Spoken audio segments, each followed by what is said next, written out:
Now, Israeli Prime Minister Benjamin Netanyahu says that his military campaign is showing results and will continue for as long as necessary.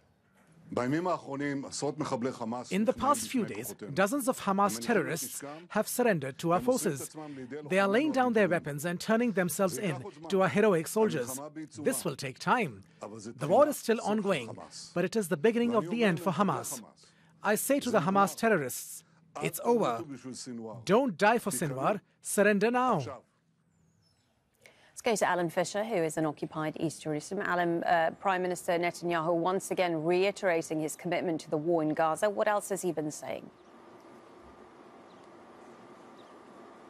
Well, I can tell you that just in the last couple of hours, the Israeli army has confirmed that 4 people were killed in fighting overnight. That brings the number of Israeli soldiers that have been killed since the start of the war to 101. 3 of them were killed in the fighting in Khan Yunis, and we know that there has been heavy fighting because Benjamin Netanyahu told us in and around Khan Yunis and Jabalia refugee camp, that's in the northern part of Gaza. There's also been intense fighting in the south. Now, Benjamin Netanyahu is aware of the international condemnation that has come, particularly from the United Nations, where all but 1 of the 15 members, all but 2 of the 15 members voted for a ceasefire. Britain, of course, abstained. The United States voted against.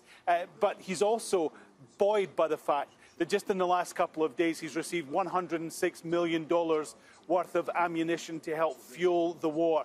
Now, people are saying that behind the scenes, the United States is putting pressure on Israel, but there's nothing overt about what the United States are saying. They're very much in lockstep. And Benjamin Netanyahu is encouraged by that level of support from his closest ally. Certainly, they've been talking about the possibility of this war extending for another 2 months at least. Benjamin Netanyahu says they've defined goals, the release of the captives, the destruction of Hamas, and also what he describes as the deradicalization of Gaza, and they will continue to work towards those goals.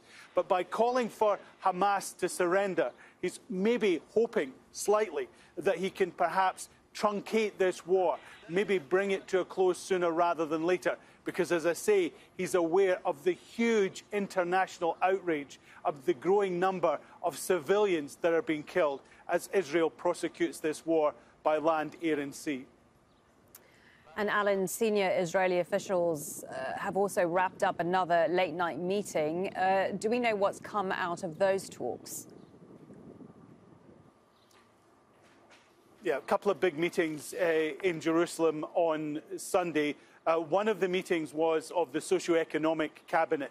Now, they're obviously discussing the economic situation in Israel at the moment because the economy has taken a massive hit because of the war. They were discussing whether or not to transfer taxes that have been gathered from Palestinian workers to the Palestinian Authority so that they can pay those workers, particularly those in the security services, so that they can continue to feed their family. The other question is about those who hold passes to allow them to work in Israel. No one has worked in Israel from the West Bank or Gaza for the last 3 months. Now, Bezalel Smotrich, who is the finance minister, dead set against both of those things. He's one of the ultra-nationalists in the Israeli cabinet. He doesn't want to see that happen. He thinks that that's a huge security risk. Benjamin Netanyahu, we're told, is in favour of both those measures, but the socio-economic cabinet couldn't make a decision. They deferred it to the security cabinet to make a final decision. And the security cabinet has decided not to make a decision at all. So for the time being, all those Palestinian workers who rely on their jobs in Israel, they won't be allowed to travel. They're seen as a security risk. And there'll be no transfer of funds to the Palestinian Authority for the moment either. Both of those issues, well, they're not going to make a decision on them right now. Alan Fisher there for us in occupied East Jerusalem.